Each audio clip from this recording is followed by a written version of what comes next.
Hello students, हम आ चुके एक और नई वीडियो के साथ। इस वीडियो में आपके लिए लेकर आए बीए बीएससी बीकॉम के फूड न्यूट्रिशन एंड हाइजीन के फर्स्ट ईयर फर्स्ट सेमेस्टर के मोस्ट इंपॉर्टेंट क्वेश्चन। मैंने इससे पहले 2 वीडियो आपको बना दिए हैं, सिर्फ इसी से रिलेटेड थी। जो मैंने आपको बताया कि 700 से ज़्यादा अधिक प्रश्न हैं। इनमें आप यदि पढ़ के जाएंगे, ये प्रश्न आपके पढ़ के जाएंगे तो लगभग 50 से 60, 40 से 50 से ज़्यादा क्वेश्चन ही आपके फंस जाएंगे। तो इस प्रश्न को जरूर पढ़ के जाइए। मैंने 2 वीडियो बना दिए हैं, आपको मेरे चैनल पर जाके मिल जाएंगी, प्लेलिस्ट पे भी आपको जाके मिल जाएगी। और यदि आप मॉडल पेपर सॉल्व करना चाहते हैं तो मैंने मॉडल पेपर सॉल्व करके आपके चैनल पर अपने चैनल पर डाल दिया है, या प्लेलिस्ट में भी जाके आप देख सकते हैं यहाँ पे। तो बिना टाइम वेस्ट की वीडियो को शुरू करते हैं, देख लेते हैं आज के यहाँ से प्रश्नों को। मैंने अभी तक आपके लगभग 200 प्रश्न सॉल्व करा दिए हर चैप्टर से। तो ये दूसरा चैप्टर है जिसके 60वें नंबर क्वेश्चन पर हम पहुँच गए थे। मैंने 2 वीडियो डाली हैं जिनमें 100 प्रश्न के लगभग प्रश्न मैंने आपको सॉल्व करा दिए हैं। अगला प्रश्न यहाँ देख लेते हैं। क्रियाशीलता के आधार पर स्त्री पुरुष को कितने भागों में बांटा गया है? तो ये पूछा है, क्रियाशीलता के आधार पर स्त्री पुरुष को 3 भागों में बांटा गया है। नेक्स्ट क्वेश्चन है कि प्रौढ़ावस्था किस अवस्था के बाद आती है? तो प्रौढ़ावस्था आपकी किशोरावस्था के बाद आती है। ठीक, आगे चलते हैं, क्वेश्चन नंबर 62 देख लेते हैं। प्रौढ़ावस्था में कैसे आहार की आवश्यकता होती है? तो प्रौढ़ावस्था में किस प्रकार के आहार की आवश्यकता होती है? तो संतुलित आहार की आवश्यकता होती है। ऑप्शन नंबर यहाँ पे आपका 7 ही हो जाएगा। इसके बाद आगे चलते हैं, क्वेश्चन नंबर 63। युवावस्था में व्यक्ति को किस प्रकार के कार्य करने पड़ते हैं? तो युवावस्था में मानसिक और शारीरिक कार्य करने पड़ते हैं। ऑप्शन नंबर यहाँ पे आपका आ ही हो जाएगा, मानसिक और शारीरिक। ठीक, आगे चलते हैं, क्वेश्चन नंबर 64। क्रियाशीलता के आधार पर स्त्री पुरुष को कितने भागों में बांटा गया है? तो क्रियाशीलता के आधार पर, और ये फिर से रिपीटेड क्वेश्चन है, 3 भागों में बांटा गया है। ऑप्शन नंबर यहाँ पे आपका 82 हो जाएगा। आगे चलते हैं, क्वेश्चन नंबर 65। यहाँ पूछा है कि आर्थिक स्थिति के आधार पर प्रौढ़ों को कितने भागों में बांटा जा सकता है? तो यहाँ पे आर्थिक स्थिति के आधार पर पूछा है, तो इसको भी 3 भागों में बांटा जा सकता है। ऑप्शन नंबर यहाँ पे आपका आ सही हो जाएगा। ठीक, आगे चलते हैं, क्वेश्चन नंबर 66। यहाँ पूछा है कि इस आयु में आमतौर पर वृद्ध व्यक्तियों को मधुमेह रोग की शिकायत होती है। तो यहाँ पे इस आयु की मतलब है प्रौढ़ावस्था में। ठीक, इस आयु में आमतौर पर वृद्ध व्यक्तियों को मधुमेह की शिकायत होती है। तो बिल्कुल सही बात है, ये ऑप्शन आपका सही हो जाएगा, ऑप्शन है सही। ठीक, आगे चलते क्वेश्चन नंबर 67। यहाँ पूछा वृद्धावस्था में भोजन देना चाहिए? तो वृद्धावस्था में, एक मिनट, यहाँ पे जो बात की गई है प्रौढ़ावस्था, हाँ ठीक। आगे चलते हैं, वृद्धावस्था में भोजन देना चाहिए? तो वृद्धावस्था में भोजन कैसा देना चाहिए? सुपाच्य देना चाहिए। ऑप्शन नंबर यहाँ पे आपका आ सही हो जाएगा। ठीक, आगे चलते हैं, क्वेश्चन नंबर 68। वृद्धावस्था में ऊतकों की टूट फूट होती है? तो वृद्धावस्था में ऊतकों की टूट फूट बहुत ज़्यादा होती है। तो ऑप्शन नंबर यहाँ पे आपका बात ही हो जाएगा। आगे चलते हैं, क्वेश्चन नंबर 69 देख लेते हैं। यहाँ पे कह रहा है कि किस अवस्था में विटामिन ई की मात्रा न्यूनता होती है? तो वृद्धावस्था में विटामिन ए की मात्रा न्यूनता होती है, क्योंकि वृद्धावस्था में क्या होता है कि हमारी आंखों को कम दिखाई देने लगता है। ठीक, यही समस्या होती है। तो यहाँ पे ऑप्शन नंबर आपका 10 ही हो जाएगा। ठीक, आगे चलते क्वेश्चन नंबर 70। यहाँ पे पूछा है कि मनुष्य के जीवन में उम्र का आखिरी पड़ाव कौन सा होता है? तो मनुष्य के जीवन में उम्र का आखिरी पड़ाव होता है वृद्धावस्था। यही आपकी वृद्धावस्था आपका अंतिम पड़ाव होता है। ठीक, आगे चलते क्वेश्चन नंबर 71। वृद्धावस्था का प्रारंभ किस आयु से प्रारंभ होता है? तो वृद्धावस्था का आरंभ 60 वर्षीय आयु से प्रारंभ होता है। ऑप्शन नंबर यहाँ आपका 82 हो जाएगा। आगे चलते क्वेश्चन नंबर 72। वृद्धावस्था में अनेक शारीरिक परिवर्तनों का होना किस कारण होता है? तो वृद्धावस्था में अनेक शारीरिक परिवर्तनों का होना किस कारण होता है? तो हार्मोन्स और असंतुलित होने से, हार्मोन असंतुलित होने से। ऑप्शन नंबर यहाँ आपका 10 हो जाएगा। नेक्स्ट क्वेश्चन देखते हैं, क्वेश्चन नंबर 73। वृद्धावस्था में वसा का प्रयोग कम करना चाहिए क्योंकि? यहाँ पूछा है वृद्धावस्था में वसा प्रयोग कम क्यों करना चाहिए? तो इसका कारण क्या होता है? देखिए, पाचन संस्था कमज़ोर हो जाती है, ये भी बिल्कुल सही। ऊतकों के रूप में जमा होकर वजन बढ़ाती है, हृदय संबंधी बीमारियां उत्पन्न करती है। तो ये सभी ऑप्शन सही है, इसलिए ऑप्शन नंबर 10 ही हो जाएगा, उपयुक्त सभी। ठीक, आगे चलते हैं, क्वेश्चन नंबर 74। वृद्धावस्था किस अवस्था के बाद आती है? तो वृद्धावस्था जो हमारी प्रौढ़ावस्था के बाद आती है। ठीक, ऑप्शन नंबर यहाँ पर आपका 82 हो जाएगा। आगे चलते हैं, क्वेश्चन नंबर 75। यहाँ पूछा है वृद्धावस्था में व्यक्ति का स्वभाव कैसा होता है? तो वृद्धावस्था में व्यक्ति का स्वभाव चिड़चिड़ा हो जाता है। ऑप्शन नंबर यहाँ पे आ से हो जाएगा। आगे चलते हैं क्वेश्चन नंबर 76। या पूछा है कि वृद्धावस्था में व्यक्ति का आहार कैसा देना चाहिए। तो वृद्धावस्था में आहार जल्दी पचने योग्य देना चाहिए। ऑप्शन नंबर यहाँ पे का साथ ही हो जाएगा। ठीक, आगे आ जाते क्वेश्चन नंबर 77। यहाँ पूछा है किस वर्ष की आयु में वसा का एकत्र होना बंद हो जाता है। तो 60 वर्ष की आयु में वसा का एकत्र होना बंद हो जाता है। इसके बाद अगला क्वेश्चन है 78। वृद्धावस्था में व्यक्ति को सुनाई देने लगता है, बहुत कम सुनाई देने लगता है। ये बहुत सारी ये समस्या होती हैं, आमतौर पर हर इंसान को होती हैं। कम दिखाई देने लगता है, कम सुनाई देने लगता है, तो ये समस्या होती हैं। तो ये तो कॉमन बातें हैं, आपको याद होनी चाहिए। ठीक, समझ कर भी नहीं कर सकते हैं आप। आगे चलते क्वेश्चन नंबर 79। यहाँ पूछा है कि कैल्शियम की कमी से होने के कारण गर्भावस्था में शिशु को रोग हो सकता है। तो ऑस्ट्रोमलेशिया नामक रोग हो सकता है। ऑप्शन नंबर यहाँ पे आपका आ सी हो जाएगा। ठीक, आगे चलते हैं क्वेश्चन नंबर 80। यहाँ पूछा है कि कैल्शियम एवं फास्फोरस के अवशोषण हेतु किस विटामिन की आवश्यकता है। तो विटामिन डी की आवश्यकता होती है। ऑप्शन नंबर आपका 7 ही हो जाएगा। आगे चलते क्वेश्चन नंबर 81। यहाँ पे पूछा है कि गर्भावस्था शिशु के विकास हेतु किस विटामिन की आवश्यकता होती है। तो विटामिन सी की होती है। ऑप्शन नंबर यहाँ पे आपका 10 ही हो जाएगा। ठीक, आगे चलते क्वेश्चन नंबर 82। यहाँ पूछा है स्तनपान का प्रभाव पड़ता है। तो स्तनपान का प्रभाव पड़ता है किस पर, गर्भाशय पर। ऑप्शन नंबर आपका 10 ही हो जाएगा। नेक्स्ट क्वेश्चन है क्वेश्चन नंबर 83।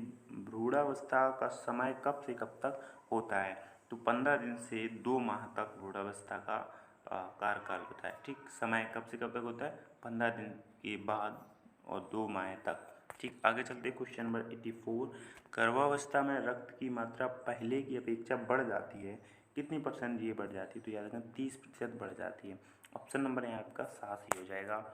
नेक्स्ट क्वेश्चन, बालिका गर्भावस्था के समय स्वस्थ रहे अतः उसे किशोरावस्था से ही पौष्टिक तत्वों एवं पूर्ण संतुलित आहार ग्रहण करना चाहिए। ये बात सही है, गलत, सत्य है। तो ऑप्शन नंबर यहाँ आपका आ सी हो जाएगा। अगला क्वेश्चन है क्वेश्चन नंबर 86। स्वस्थ माँ बनने तथा स्वस्थ शिशु को जन्म देने के लिए किस अवस्था से ही बालिका के भोजन पर ध्यान देना चाहिए। तो किशोरावस्था से ही ध्यान देना चाहिए। ऑप्शन नंबर आपका 22 ही हो जाएगा।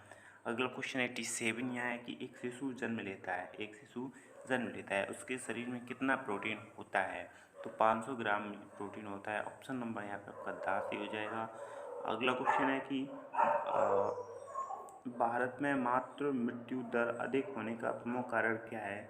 तो कुपोषण है। कुपोषण का मतलब होता है कि आप भोजन तो खाया लेकिन वो आपके लिए लाभदायक नहीं था, उपयोगी नहीं था। तो ये कुपोषण का कारण होता है। ठीक, आगे चलते हैं क्वेश्चन नंबर 89। यहाँ पूछा है कि गर्भावस्था में गर्भवती महिला को कितना वजन बढ़ता है। गर्भावस्था में गर्भवती महिला का वजन 24 से 48 पाउंड बढ़ता है। ठीक, आगे चलते हैं नेक्स्ट क्वेश्चन नंबर 90। यहाँ पूछा है कि गर्भावस्था स्त्री के शरीर में प्रतिदिन कितना आयरन लेना चाहिए। तो 700 से 1000 मिलीग्राम आयरन लेना बहुत ज़रूरी होता है। ठीक, आगे चलते हैं क्वेश्चन नंबर 91। गर्भावस्था करने से शिशु को जन्म देने तक लगभग कितनी कैलोरी व्यय होती है। तो यहाँ पे दिया है 40,000 कैलोरी। ऑप्शन नंबर आपका 7 ही हो जाएगा। नेक्स्ट क्वेश्चन है कि गर्भावस्था में कितने ग्राम कैल्शियम प्रतिदिन एकत्रित होता है। तो 30 ग्राम कैल्शियम एकत्रित होता है। ऑप्शन नंबर यहाँ आपका 82 हो जाएगा। आगे चलते हैं क्वेश्चन नंबर 93। किस माह से भ्रूण का विकास होने लगता है।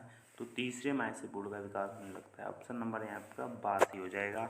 आगे चलते हैं आगे क्वेश्चन नंबर 94 है कि गर्भावस्था में स्त्री का शारीरिक वजन बढ़ जाता है। याद रखना, अभी भी बताया था कितना बढ़ जाता है। तो यहाँ पे ये बताना है गर्भावस्था में स्त्री का वजन बढ़ता है घटता है। तो याद रखना बढ़ जाता है। ठीक, आगे चलते क्वेश्चन नंबर 95। यहाँ पूछा है कि बच्चों को संक्रामक रोगों से बचाने हेतु माँ के दूध में प्रतिपिंड उपस्थित होते हैं। तो यहाँ पे ऑप्शन नंबर आपका 82 हो जाएगा। ये बात सत्य है। ठीक, आगे चलते क्वेश्चन नंबर 96। यहाँ पूछा है कि स्तनपान से शिशु की आंतों में एक विशेष प्रकार की जीवाणु की वृद्धि होती है, निर्माण करते हैं। ये किसका निर्माण करते हैं। तो विटामिन डी का। ऑप्शन नंबर यहाँ आपका 10 ही हो जाएगा। आगे चलते हैं क्वेश्चन नंबर 97। यहाँ पूछा है कि ICMR की 1988 से पूर्व की मान्यतापूर्ण धात्री अवस्था के 0 से 6 माह तक कितने कैलोरी की आवश्यकता होती है? 1000 कैलोरी की। ऑप्शन नंबर यहाँ आपका आ सही हो जाएगा। अगला क्वेश्चन है 98 की धात्री माता के 850 मिलीलीटर दूध से कितने मिलीग्राम कैल्शियम की प्राप्ति होती है? तो 290 मिलीग्राम की। उत्तर आपका ऑप्शन नंबर आ सही हो जाएगा। अगला क्वेश्चन है क्वेश्चन नंबर 99 1988 से पहले आईसीएमआर के भोज विशेषज्ञों के अनुसार धात्र्य अवस्था में लोहे की मात्रा कितने मिलीग्राम बढ़ा देनी चाहिए? तो 10 ग्राम बढ़ा देनी चाहिए। तो ऑप्शन नंबर यहाँ आपका पास ही हो जाएगा। आगे चलते क्वेश्चन नंबर 100।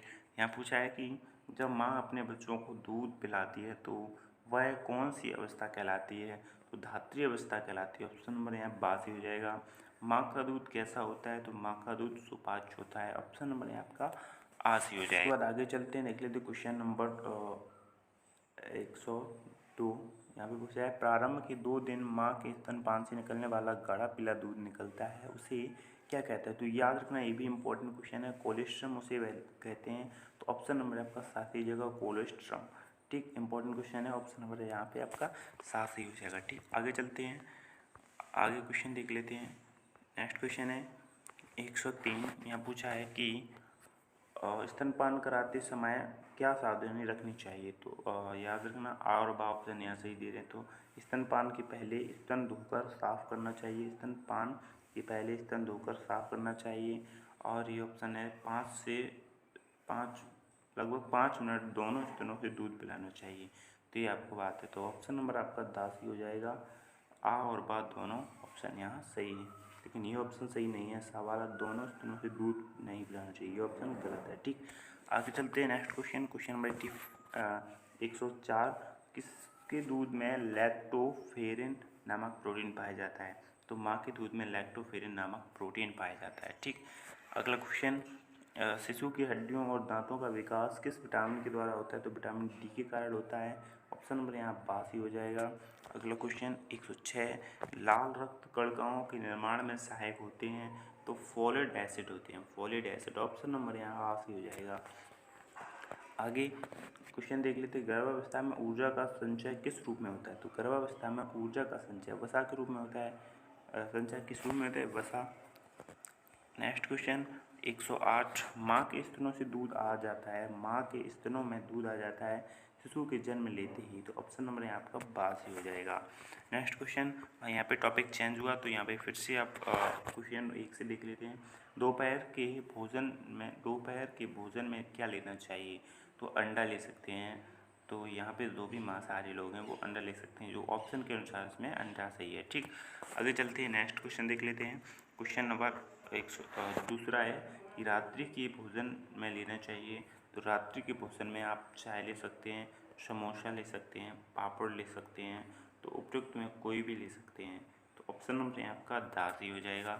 ठीक, इसके बाद आगे चलते हैं। नेक्स्ट क्वेश्चन है कि आहार नियोजन में लाभ है क्या लाभ है? कि देखो, धन की बचत होती है, समय की बचत होती है, आहार व्यवस्थित रहता है। उपयुक्त सभी ऑप्शन यहाँ से, ऑप्शन नंबर यहाँ दासी हो जाएगा। अगला क्वेश्चन है कि उत्सव के लिए आहार नियोजन के समय रखना चाहिए। तो यह कैसा है? मटर पनीर, ऑप्शन नंबर आ सी हो जाएगा।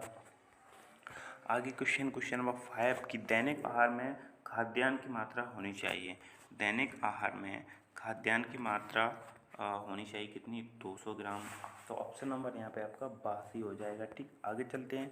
अगला क्वेश्चन नंबर 6। यहाँ पूछे हरी सब्जियाँ या पत्तेदार सब्जियाँ, देखिए हरी सब्जियों की मात्रा दैनिक आहार में कितनी होनी चाहिए? तो 100 ग्राम होना बहुत ज़रूरी है। तो ऑप्शन नंबर यहाँ पे आपका बासी हो जाएगा।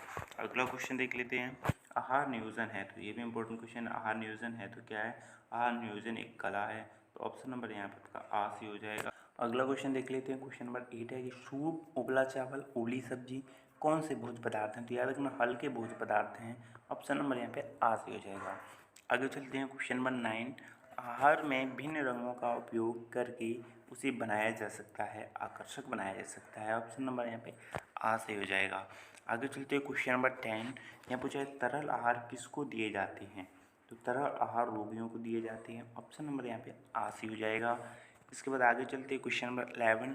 यहाँ पूछा है सामान्य आहार कहलाता है, सामान्य आहार सौम्य आहार कहलाता है। इंपॉर्टेंट क्वेश्चन है, याद रखना, सामान्य आहार सौम्य आहार को कहा जाता है। आगे चलते हैं क्वेश्चन नंबर नेक्स्ट देख लेते हैं कि बसा में, यहाँ पे देखिए बसा के इम्बल्सन का प्रयोग अंत सीरीय पोषण के सबसे पहले किस देश ने किया, किस देश में किया गया? तो जापान में किया गया था। ऑप्शन नंबर यहाँ पे आपका 82 हो जाएगा। इसके बाद अगला क्वेश्चन है क्वेश्चन नंबर 13। अत्यधिक वमन तथा और अतिसार के कारण होता है। तो अत्यधिक वमन और अतिसार के कारण क्या हो जाता है? निर्जलीकरण होता है। ऑप्शन नंबर यहाँ पे आपका 80 हो जाएगा। इसके बाद आगे क्वेश्चन देखते हैं क्वेश्चन नंबर 14। गैस्ट्रोटॉमी द्वारा भोजन किस रोग में दिया जाता है? तो गैस्ट्रोटॉमी भोजन किस रोग में दिया जाता है? अन्न नाल का कैंसर में। ऑप्शन नंबर ये आपका 80 हो जाएगा। ठीक, इसके बाद नेक्स्ट क्वेश्चन देख लेते हैं क्वेश्चन नंबर 15। रोग की अवस्था में रोगी हेतु आहार आयोजन के लिए आवश्यक है। तो क्या चीज़ आवश्यक है ये आपको बताना है। तो याद रखना यहाँ पर रोग का कारण, रोगी को भोजन संबंधी आदतें, रोगी के आहार में परिवर्तन, उपयुक्त सभी। तो यानी ऑप्शन नंबर आपका 10 हो जाएगा। ये सभी बातें सत्य हैं। इसके बाद आगे जाते हैं क्वेश्चन नंबर 16 पर। रोग की व्यवस्था में उपचार आहार क्यों आवश्यक है? ये पूछा है रोग की आवश्यकता में, रोग की अवस्था में उपचार आहार क्यों आवश्यक है? शीघ्र स्वास्थ्य हेतु। शीघ्र, ये भी क्वेश्चन आता है कि रोग यानी उपचारात्मक आहार कौन कौन से हैं, क्या उपचारात्मक आहार कौन कौन से व्यक्ति ले सकते हैं? तो जितने भी व्यक्ति किसी रोग से पीड़ित हैं वो सभी उपचारात्मक आहार ले सकते हैं। ये भी क्वेश्चन एग्जाम में आया था। ठीक, तो यहाँ पे इस क्वेश्चन का आंसर आ जा सकता है शीघ्र स्वास्थ्य के लाभ हेतु। ऑप्शन नंबर यहाँ 80 हो जाएगा। इसके बाद नेक्स्ट टॉपिक है, इसका भी पहला प्रश्न यहाँ से देख लेते हैं कि भोजन को गर्म करना चाहिए। क्योंकि भोजन को गर्म करना चाहिए ये पूछा है, कितनी बार गर्म करना चाहिए? भोजन को एक ही बार गर्म करना चाहिए। ऑप्शन नंबर 80 हो जाएगा। इसके बाद आगे चलते हैं क्वेश्चन नंबर दूसरा। हरी सब्जियों को काटना चाहिए, हरी सब्जियों को काटना चाहिए धोकर। ये इस प्रकार के क्वेश्चन आ जाएंगे, देख लेना। कॉमन चीज़ें होती हैं कि किस प्रकार भिगोकर, सुखाकर, धोकर काटना चाहिए। ठीक, आगे चलते हैं क्वेश्चन नंबर 3। यहाँ पूछा है कि भोजन को पकाना चाहिए तो ढक कर पकाना चाहिए। याद रखना ऑप्शन नंबर यहाँ 82 हो जाएगा। इसके बाद नेक्स्ट क्वेश्चन देख लेते हैं क्वेश्चन नंबर 4। यहाँ कह रहा है कि चावल में पाया जाता है, तो चावल में स्टार्च पाया जाता है। तो ऑप्शन नंबर यहाँ पर 80 हो जाएगा। इसके बाद नेक्स्ट क्वेश्चन देख लेते हैं क्वेश्चन नंबर 5। यहाँ कह रहा है कि भोज्य पदार्थों के मौलिक रूप तथा गुणों में अंतर आना अर्थात मिलावट होना होता है। क्या होता है? मिलावट होना। ऑप्शन नंबर यहाँ आपका 60 हो जाएगा।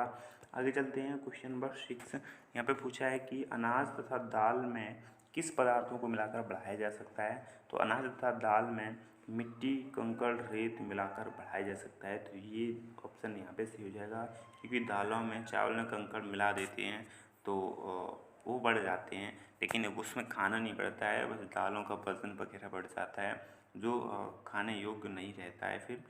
तो इसको देखकर ये समझ लेना है कि ये क्वेश्चन भी आपके लिए कितना इम्पोर्टेंट है कि एग्ज़ाम के लिए और आपके लिए भी। ठीक, आगे देखते हैं क्वेश्चन नंबर 7।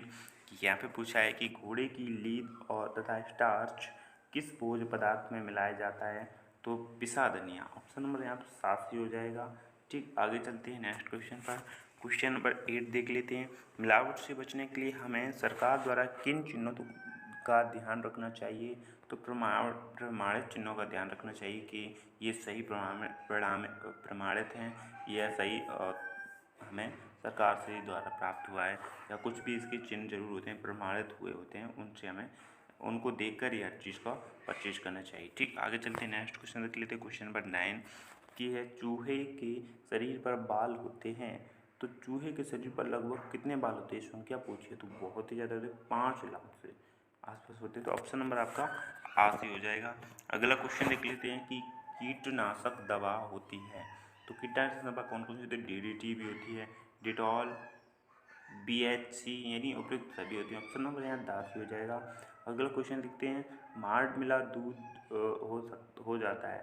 तो माड़ मिला दूध हो जाता है नीला। ऑप्शन नंबर यहाँ पर 10 हो जाएगा। अगला क्वेश्चन देख लेते हैं क्वेश्चन नंबर 12। यहाँ कह रहा है कि ISI द्वारा प्रमाणित कार्यक्रम चलाया गया। तो कब चलाया गया था? 1952 में। ऑप्शन नंबर यहाँ पे आ सी हो जाएगा।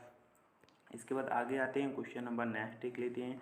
यहाँ पे कह रहा है कि कितने प्रकार के सूक्ष्म जीव भोजन को संदूषित करने में सहायक होते हैं? तो देखो सभी प्रकार के, तो यहाँ पे ऑप्शन नंबर यहाँ पे आपका आ से हो जाएगा। ठीक, आगे चलते हैं, क्वेश्चन नंबर 2। यहाँ पे देख लेते हैं, भूमि की सतह में बहुत कम संख्या में पाए जाते हैं ईस्ट, तो ऑप्शन नंबर है आपका आ से हो जाएगा। आगे चलते हैं, क्वेश्चन नंबर 3। यहाँ पूछा है कि भोजन संदूषित होता है तो संदूषण के कारण, ऑप्शन नंबर है आपका आ से हो जाएगा। आगे है कि संदूषित आहार किसका कारण होता है? तो संदूषित आहार किसका कारण होता है? रोगों का। ऑप्शन नंबर यहाँ पे आपका बा ही हो जाएगा। अगला क्वेश्चन देख लेते हैं, बैक्टीरिया कितने प्रकार के होते हैं? तो बैक्टीरिया 4 प्रकार के होते हैं। ठीक, आगे नेक्स्ट क्वेश्चन, नेक्स्ट टॉपिक आ गया और यहाँ पे भी क्वेश्चन देख लेते हैं। पहले क्वेश्चन से, भोजन को स्वास्थ्यवर्धक बनाने के लिए गृहिणी को विशेष जानकारी होनी चाहिए। तो भोजन में पाए जाने वाले पोषक तत्वों की, तो भोजन में पाए जाने वाले पोषक तत्वों की हमारा आंसर हो जाएगा। अगला क्वेश्चन है, क्वेश्चन नंबर दूसरा है कि बेकिंग पाउडर अथवा खाने का सोडा मिलाकर पकाने से खाद्य सामग्री का नष्ट होने का पोषक तत्व है। जो अगर खाने वाले भोजन में हम खाने वाला सोडा मिला देते हैं तो उसमें कौन सा पोषक तत्व नष्ट हो जाता है? तो कार्बोज नामक पोषक तत्व नष्ट हो जाता है। ऑप्शन नंबर यहाँ पे आपका 7 से हो जाएगा। अगला क्वेश्चन है कि भाप के दबाव से पकाया गया भोजन होता है, तो भाप के द्वारा पकाया गया भोजन सर्वोत्तम होता है। तो यहाँ पे ऑप्शन नंबर आपका 7 ही हो जाएगा। ठीक, आगे चलते हैं, नेक्स्ट क्वेश्चन, क्वेश्चन नंबर अगला देख लेते हैं 4। यहाँ पे पूछा है, पाक क्रिया का मुख्यतम उद्देश्य है खाद्य सामग्री को कैसा बनाना? सुपाच्य बनाना। ऑप्शन नंबर आपका 12 हो जाएगा। नेक्स्ट क्वेश्चन है, भोजन पकाने की सर्वोत्तम विधि क्या है? तो भोजन पकाने की सर्वोत्तम विधि उबालना होता है। ऑप्शन नंबर यहाँ पे आज से हो जाएगा। नेक्स्ट क्वेश्चन है, दूध को गर्म करने से नष्ट हो जाते हैं। दूध को गर्म करने से क्या नष्ट हो जाते हैं? उसके कीटाणु नष्ट हो जाते हैं। ऑप्शन नंबर यहाँ पे आपका 82 हो जाएगा। अगला क्वेश्चन है कि भोजन परोसने की किस शैली में खड़े खड़े ही भोजन ग्रहण किया जाता है? तो बुफे शैली, जिसे हम कहते हैं बफर सिस्टम, लेकिन रियल में उसे कहते हैं बुफे सिस्टम। तो यहाँ पे आप बुफे शैली कह सकते हो। ऑप्शन नंबर यहाँ पे आपका 7 ही हो जाएगा। ठीक, याद रखना है का आपको पहले कभी पता था कि बुफे शैली भी कहा जाता है बफर सिस्टम को? हालांकि बफर सिस्टम नहीं होता है, बुफे सिस्टम होता है या बुफे शैली कह सकते हैं। ऑप्शन नंबर यहाँ पे आपका 7 ही हो जाएगा। नेक्स्ट क्वेश्चन है, क्वेश्चन नंबर 8। सब्जियों को कब धोना चाहिए? सब्जियों को छीलने से पहले धोना चाहिए। सब्जियों को कब धोना चाहिए? छीलने से पहले धोना चाहिए। अगला क्वेश्चन है, क्वेश्चन नंबर 9। यहाँ पूछा है, भोजन पकाने में किसका प्रयोग हानिकारक होता है? तो भोजन पकाने में सोडा का प्रयोग हानिकारक होता है। ठीक, नेक्स्ट क्वेश्चन है, क्वेश्चन नंबर 10। यहाँ पूछा, कौन सा विटामिन जल में घुलनशील है? तो ये भी बहुत ज़्यादा इंपॉर्टेंट क्वेश्चन है, विटामिन से रिलेटेड आ गया। तो विटामिन, कौन सी विटामिन जल में घुलनशील है? तो यहाँ पे सी दिया है। मैं आपको बता दूं कि अभी बता दूं ताकि याद हो जाए, जल में घुलनशील विटामिन बस 2 ही होती हैं, बी और सी। कौन कौन सी? बी और सी। ठीक, आप यहाँ पे बसा की बात कर लेते हैं, बसा में कौन कौन सी होती हैं? तो बसा में घुलनशील विटामिन होती हैं ए, डी और ई, इसके बाद के। ये 4 होती हैं बसा में घुलनशील विटामिन, और जल में घुलनशील विटामिन बी और सी। ठीक, कुछ भी क्वेश्चन आ जाए, अगर आप इन्हें याद करेंगे तो कोई भी क्वेश्चन आ जाए उसको आप कर पाएंगे। तो यहाँ पे आंसर आपका सही हो जाएगा विटामिन सी। ऑप्शन नंबर आपका ए से हो जाएगा, आ से हो जाएगा। ठीक, आगे चलते हैं, क्वेश्चन नंबर 11। यहाँ पूछा है, कार्बोहाइड्रेट की प्राप्ति का मुख्य रूप और से होती है। कार्बोहाइड्रेट की प्राप्ति मुख्य रूप से होती है किससे? तो खाद्यान्नों एवं शर्करा से। ऑप्शन नंबर यहाँ का आपका 7 ही हो जाएगा। अगला क्वेश्चन है, शरीर के निर्माण, विकास एवं वृद्धि में मुख्य योगदान किसका होता है? तो याद रखना किसका होता है? सबसे ज़्यादा शरीर के निर्माण और विकास में वृद्धि का योगदान प्रोटीन का होता है। ऑप्शन नंबर यहाँ आपका 7 ही हो जाएगा। ठीक, आगे चलते हैं, नेक्स्ट क्वेश्चन देख लेते हैं, क्वेश्चन नंबर 13। यहाँ पूछा है, आहार ग्रहण करने आवश्यक होता है, आहार ग्रहण करना आवश्यक होता है क्योंकि वृद्धि एवं विकास के लिए, ऊर्जा प्राप्ति के लिए, रोगों से बचाव के लिए उपयुक्त सभी। ऑप्शन नंबर डी सी हो जाएगा। ठीक है, नेक्स्ट क्वेश्चन देखिए, तो क्वेश्चन नंबर 14। वसा में घुलनशील विटामिन कौन सा है? वही पर क्वेश्चन आ गया, मैंने आपको बताया था कि ए डी ई के होता है विटामिन, वसा में घुलनशील विटामिन होता है। तो यहाँ पे कौन सा आपको ए दिया है? ठीक, और बी और सी आपके जल में घुलनशील होते हैं। तो यहाँ पे ऑप्शन नंबर आपका 7 ही हो जाएगा। नेक्स्ट क्वेश्चन, भोजन में ऊर्जा का प्रमुख साधन है, तो भोजन में ऊर्जा का प्रमुख साधन है कार्बोहाइड्रेट। ऑप्शन नंबर यहाँ पे आपका आशी हो जाएगा। कार्बोहाइड्रेट से हमें तुरंत आपको बहुत जल्दी ऊर्जा प्रदान करते हैं। ठीक, आगे चलते क्वेश्चन नंबर 16 यहाँ पूछा है कि कार्बोहाइड्रेट से के अधिक सेवन से कौन सा रोग होता है। तो कार्बोहाइड्रेट के अधिक सेवन से आपको मधुमेह नामक रोग हो जाता है, तो ये मधुमेह रोग हो जाता है। ठीक, डायबिटीज़। ऑप्शन नंबर यहाँ पे आपका 82 हो जाएगा। नेक्स्ट क्वेश्चन है क्वेश्चन नंबर 17, प्रोटीन प्राप्ति का मुख्य वनस्पतिजन्य स्रोत क्या है। तो देखिए सोयाबीन एवं दाल है। ऑप्शन नंबर यहाँ पे आपका 87 हो जाएगा। नेक्स्ट क्वेश्चन है कौन सा आहार संपूर्ण आहार है। तो कौन सा आहार संपूर्ण आहार है, तो दूध है। तो ऑप्शन नंबर आपका 82 हो जाएगा। इंपॉर्टेंट क्वेश्चन है, याद रखना है। संपूर्ण आहार की बात करें तो दूध, और दूसरे नंबर पे संपूर्ण आहार कौन है, तो अंडा है, दूध को छोड़ के। ठीक, पहले नंबर पर दूध ही आता है। ठीक, आगे चलते हैं क्वेश्चन नंबर 19।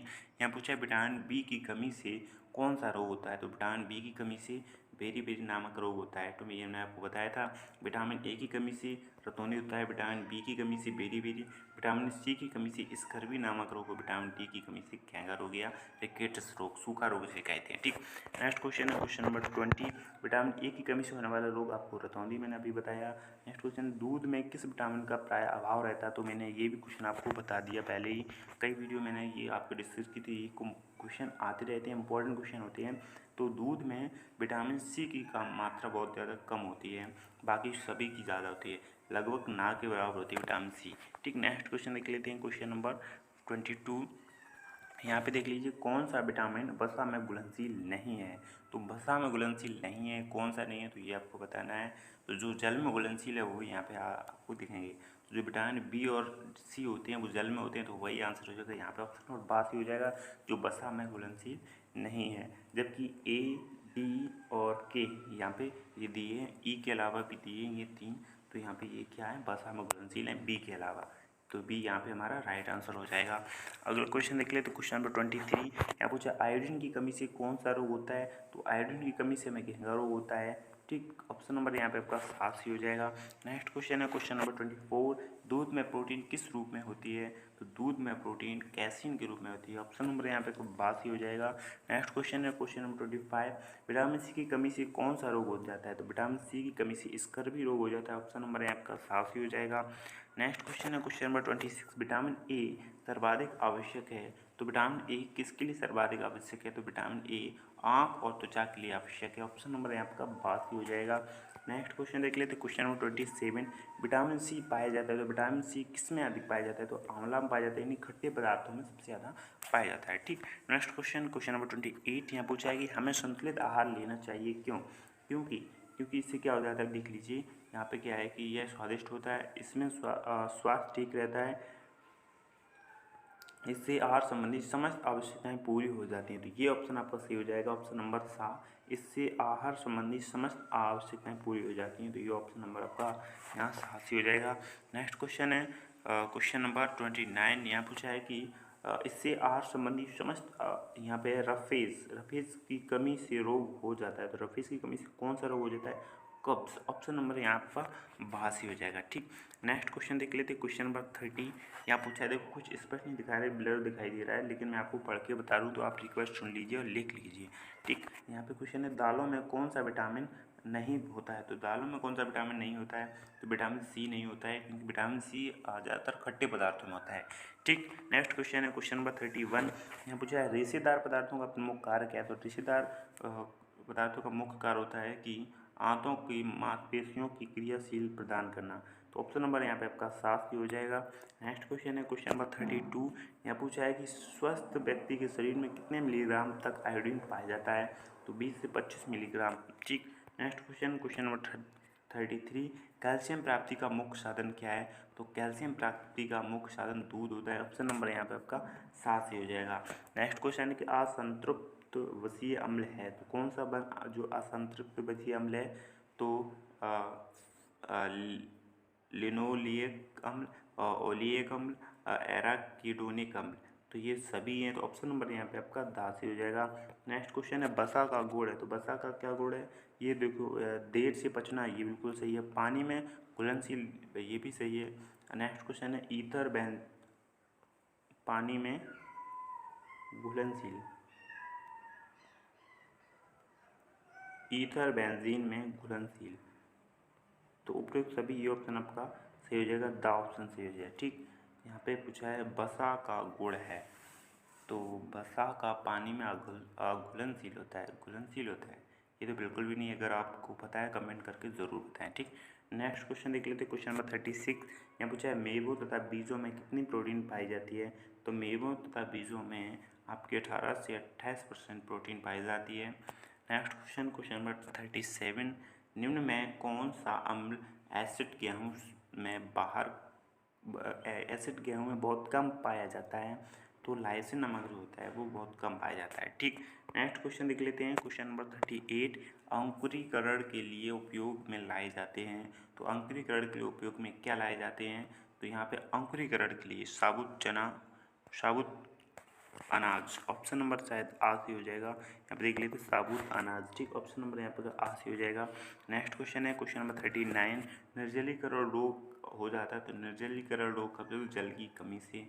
ऑप्शन नंबर यहाँ पे आपका 7 ही हो जाएगा। नेक्स्ट क्वेश्चन देख लेते हैं क्वेश्चन नंबर 40। यहाँ पूछा है कि प्राणिज प्रोटीन का अवशोषण कितने प्रतिशत होता है। तो 90% होता है प्राणिज प्रोटीन। तो ऑप्शन नंबर आपका 10 ही हो जाएगा। आगे देखते हैं क्वेश्चन नंबर 41। यहाँ पूछा है कि वसा के अधिक समय तक रखने से ऑक्सीजन के फलस्वरूप एक पदार्थ है, उसे कहते हैं, तो उसे क्या कहते हैं, कीटोन्स कहते हैं। ऑप्शन नंबर यहाँ पर आपका 10 ही हो जाएगा। नेक्स्ट क्वेश्चन है 42। चावल में स्टार्च पाया जाता है 70 से 80%, 75 से 80% तक पाया जाता है। तृण धान्य है, तो तृण धान्य कौन सा है, तो यहाँ पे आपको बताना है। ऑप्शन नंबर यहाँ पे 10 ही हो जाएगा। यहाँ पे तृण धान्य पूछा है, तो यह गेहूँ, चावल, मक्का, चावल, बाजरा, ये सभी ऑप्शन नंबर यहाँ पे आपका डी से हो जाएगा। ठीक, आगे चलते हैं क्वेश्चन नंबर 44 देख लेते हैं। यहाँ पूछा है केले में अधिक मात्रा में पाया जाता है। तो केले में अधिक मात्रा में क्या पाया जाता है, कार्बोज पाया जाता है। नेक्स्ट क्वेश्चन, शरीर में वसा का पाचन होता है यानी हो जाता है 90 से 95% तक। ठीक, नेक्स्ट क्वेश्चन देख लेते हैं क्वेश्चन नंबर 100। यहाँ पे पूछा है कि 100 ग्राम तिल में कितना लौह लवण होता है। तो 100 ग्राम तिल में लगभग 10.5 ग्राम 10.5 ग्राम होता है। ठीक, लौह लवण। ठीक, नेक्स्ट क्वेश्चन है क्वेश्चन नंबर 47। मक्खन में एक विशेष प्रकार की सुगंध पाई जाती है जो किस अम्ल के कारण होती है। तो ब्यूटारिक अम्ल, ब्यूटारिक अम्ल। ऑप्शन नंबर यहाँ पे आपका 22 हो जाएगा। नेक्स्ट क्वेश्चन देख लेते हैं क्वेश्चन नंबर 48। यहाँ पूछा है कि अनावश्यक अमीनो अम्ल निम्न में से कौन सा है। तो अनावश्यक अमीनो अम्ल ग्लूटामिक अम्ल है। तो ऑप्शन नंबर यहाँ पे आपका 22 हो जाएगा। नेक्स्ट क्वेश्चन है कि फलों की शक्कर किसे कहते हैं। तो फलों की शक्कर फ्रक्टोज होती है। ठीक, याद रखना, इंपॉर्टेंट क्वेश्चन है। आगे चलते हैं, आगे क्वेश्चन देखते हैं कि दालों की प्रोटीन में मिथियोनिन अम्ल किस कमी होने से क्या प्रभाव पड़ता है। यहाँ पूछा है कि दालों की प्रोटीन में मिथियोनिन अम्ल की कमी होने से क्या प्रभाव पड़ता है। तो खाने में पौष्टिक आहार होती है, तो खाने में पौष्टिक होती है, तो ये पूछा है क्या प्रभाव पड़ता है। तो खाने में पौष्टिक होती है, तो ये ऑप्शन नंबर आपका 8 हो जाएगा। नेक्स्ट क्वेश्चन है कि वही स्वास्थ्य उत्तम कहलाएगा जिसमें शरीर विभिन्न रोगों से मुक्त होने के साथ साथ शारीरिक, मानसिक एवं सामाजिक रूप से पूर्णतया स्वस्थ हो। उत्तम स्वास्थ्य से संबंधित यह परिभाषा किसने दी थी, ये पूछा है। तो WHO ने दी थी। इंपॉर्टेंट क्वेश्चन है, यहाँ ऑप्शन नंबर यहाँ पे आपका 7 ही हो जाएगा। नेक्स्ट क्वेश्चन है कि जिन बसीय अम्ल में कार्बन अणुओं के बराबर संख्या में हाइड्रोजन अणु रहते हैं उन्हें कौन सी वसा कहते हैं। तो संतृप्त वसा होती है। ऑप्शन नंबर यहाँ पे आपका 22 ही हो जाएगा। अगला क्वेश्चन देखते हैं क्वेश्चन नंबर 53। होल्स्ट तथा फ्रेलिक नामक वैज्ञानिक ने किस जीव पर सर्वप्रथम स्कर्वी रोग के लक्षण देखे थे। तो चूहों पर देखे थे। ऑप्शन नंबर यहाँ पे आपको 22 ही हो जाएगा। नेक्स्ट क्वेश्चन है कि दालों में किस आवश्यक एमिनो अम्ल की कमी पाई जाती है। तो दालों में मिथियोनिन नामक एमिनो अम्ल की कमी पाई जाती है। ऑप्शन नंबर यहाँ पे आपका 7 ही हो जाएगा। अगला क्वेश्चन है 55। कोषों के जीव द्रव में प्रोटीन स्थिति में होता है, तो क्या होता है, मिश्रण। ऑप्शन नंबर यहाँ पे 8 ही हो जाएगा। ठीक, आगे चलते हैं क्वेश्चन नंबर 56। यहाँ पूछा है कि वसा युक्त पदार्थ किस तापक्रम पर तरल हो तो वह तेल कहलाता है। तो तो 20 डिग्री सेल्सियस ऑप्शन नंबर यहाँ पे आपका साफ ही हो जाएगा। नेक्स्ट क्वेश्चन है 57, किसके द्वारा शरीर में उत्पन्न होने वाले विभिन्न रसों, हार्मोनों और एंजाइम के संरक्षण होती है? तो एक याद रखना, ऑप्शन नंबर यहाँ आपका साफ ही हो जाएगा, प्रोटीन। नेक्स्ट क्वेश्चन है क्वेश्चन नंबर 58, यहाँ पूछा है किस विद्वान ने प्रोटीन की कमी से होने वाले रोग सर्वप्रथम क्वासियोर का नाम दिया? तो मल्डर ने दिया, ऑप्शन नंबर आपका आ से हो जाएगा। नेक्स्ट क्वेश्चन है क्वेश्चन नंबर 59, यहाँ पूछा है प्रोटीन में औसतन कितने प्रतिशत नाइट्रोजन उपस्थित रहती है? तो प्रोटीन में औसतन कितने प्रतिशत नाइट्रोजन उपस्थित रहती है? तो 16%, ऑप्शन नंबर यहाँ पे आपका साफ ही हो जाएगा।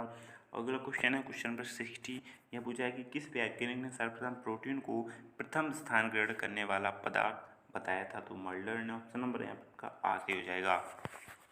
इसके बाद नेक्स्ट क्वेश्चन देख लेते हैं क्वेश्चन नंबर 61, यहाँ पूछा है ग्लोब्यूलिन एक प्रकार की प्रोटीन होती है जो रक्त में किस चीज़ का निर्माण करती है जो कि हमें बीमारियों से बचाती है? तो याद रखना एंटीबॉडीज़, तो ऑप्शन नंबर यहाँ पे आपका साफ ही हो जाएगा। नेक्स्ट क्वेश्चन देख लेते हैं क्वेश्चन नंबर 62, प्रोटीन की कमी का दुष्प्रभाव है। तो प्रोटीन की कमी से दुष्प्रभाव क्या है? देखिए शरीर में सूजन आना, शरीर का भार अनुपात से कम होता है, शरीर में रक्त की मात्रा कम होना, तो ये सभी ऑप्शन सही है, तो ऑप्शन नंबर यहाँ डी सी हो जाएगा, उपयुक्त सभी। अगला क्वेश्चन देख लेते हैं क्वेश्चन नंबर 63, 1 ग्राम प्रोटीन से कितनी ऊष्मा प्राप्त होती है? तो ये पूछा है, तो यहाँ पे आपका ऑप्शन नंबर आपका साफ ही हो जाएगा 5.65, ठीक। नेक्स्ट क्वेश्चन देख लेते हैं क्वेश्चन नंबर 64, यहाँ पूछा है कि वनस्पति घी का निर्माण नहीं होता है, तो वनस्पति घी का निर्माण किससे नहीं होता है? ये पूछा है, तो बिनौले से नहीं, ऑप्शन नंबर आपका साफ ही हो जाएगा, बिनौले। नेक्स्ट क्वेश्चन देख लेते हैं क्वेश्चन नंबर 65, यहाँ पूछा है पानी में घुलनशील प्रोटीन नहीं है, पानी में घुलनशील प्रोटीन कौन सी नहीं? हीमोग्लोबिन, ऑप्शन नंबर यहाँ पे आस ही हो जाएगा। क्वेश्चन नंबर 66, निम्न में से कौन सा आवश्यक वसीय अम्ल है जो कि रक्त वाहिनियों को सेमी परमिएबल बनाता है? तो याद रखना, ऑप्शन नंबर यहाँ साफ ही हो जाएगा, लिनोलिक अम्ल, ठीक। नेक्स्ट चलते हैं नेक्स्ट क्वेश्चन पर, तो यहाँ पे देख लीजिए नेक्स्ट क्वेश्चन 67, यहाँ पूछा है कि प्रोटीन का आवश्यक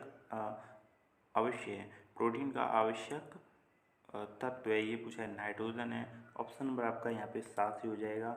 नेक्स्ट क्वेश्चन है 68, यहाँ पूछा है कि धान की कुट जाने से कौन सी पोषक तत्व नष्ट हो जाती है?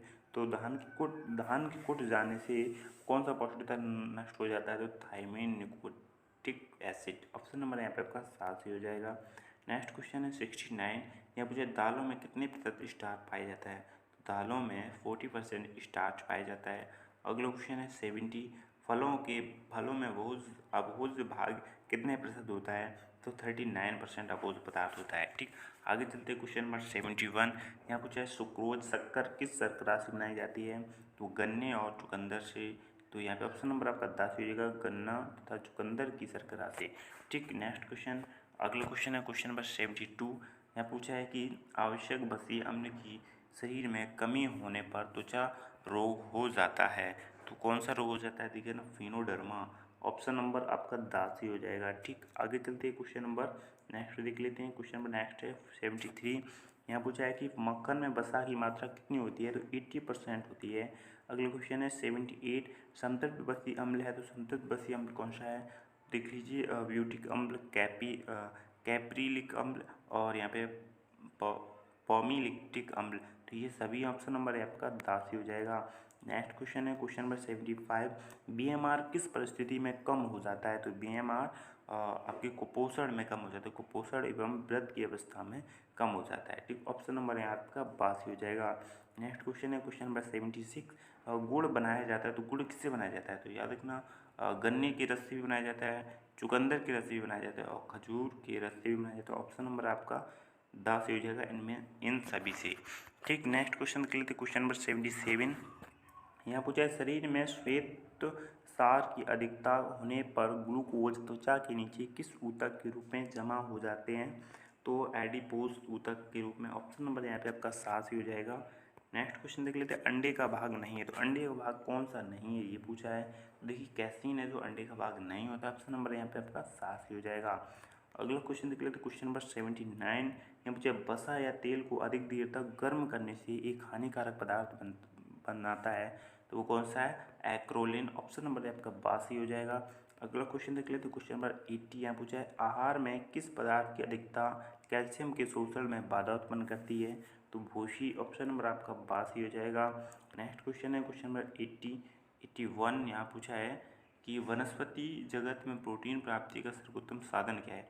वनस्पति जगत में ये पूछा है, तो यह वनस्पति जगत में प्रोटीन का मुख्य साधन आपका है सोयाबीन। ऑप्शन नंबर यहाँ पे आपका 7 हो जाएगा। ठीक, नेक्स्ट क्वेश्चन देख लेते हैं, क्वेश्चन नंबर 82 यहाँ पूछे दालों में कौन सा विटामिन नहीं होता है, तो दालों में आपका विटामिन सी नहीं होता है। ठीक, ये भी क्वेश्चन अभी कई बार रिपीटेड हो गया। नेक्स्ट चलते क्वेश्चन नंबर 83 पर। यहाँ पूछे सर्वाधिक ऊर्जा की कैलोरी उत्पन्न होती है, तो मूंगफली के तेल से। सर्वाधिक ऊर्जा की कैलोरी उत्पन्न होती है मूंगफली का तेल से। ठीक, तो ऑप्शन नंबर यहाँ पे आपका 7 हो जाएगा। नेक्स्ट क्वेश्चन है कि कैलोरी मीटर क्या है, तो कैलोरी मीटर एक ऊष्मा मापने का यंत्र है। ठीक है, तो ऑप्शन नंबर यहाँ पे आपका 7 हो जाएगा। आगे चलते क्वेश्चन नंबर 85 यहाँ पूछा है कि कार्बोहाइड्रेट प्राप्ति का प्रमुख साधन नहीं है, तो कार्बोहाइड्रेट प्राप्ति का प्रमुख साधन क्या नहीं है, तो दूध नहीं है। तो याद रखना ऑप्शन नंबर यहाँ पे आपका 7 हो जाएगा। तो वीडियो काफ़ी लंबी हो जाएगी, तो आज मैं वीडियो यहीं पोस्ट करना चाहता हूँ। और यहाँ पर काफ़ी टॉपिक कंप्लीट हो चुके हैं, लगभग इसमें भी 100 क्वेश्चन कंप्लीट हो चुके हैं। तो आज की वीडियो बस यहीं पर पोस्ट करते हैं। अगली वीडियो में सारे अगले क्वेश्चन लेकर आएंगे। तो यदि वीडियो को पसंद आई तो वीडियो को लाइक बिल्कुल कर दीजिए। अगर चैनल पर आप नए हैं तो चैनल को सब्सक्राइब करना बिल्कुल मत भूलिए, क्योंकि टॉपिक वाइज सिलेबस वाइज आपका यहाँ पे सिलेबस कंप्लीट कराया जाता है। और तो यदि इसकी और वीडियो आपको देखना है तो जो पिछली वीडियो देखनी है तो पहली और दूसरी, तो मैं इस वीडियो की डिस्क्रिप्शन में आपको लिंक दे दूंगा, वहाँ से आप जाके देख सकते हैं, या आप प्लेलिस्ट में भी जाके देख सकते हैं। तो फिर मिलते हैं नेक्स्ट वीडियो में, तब तक के लिए नमस्कार।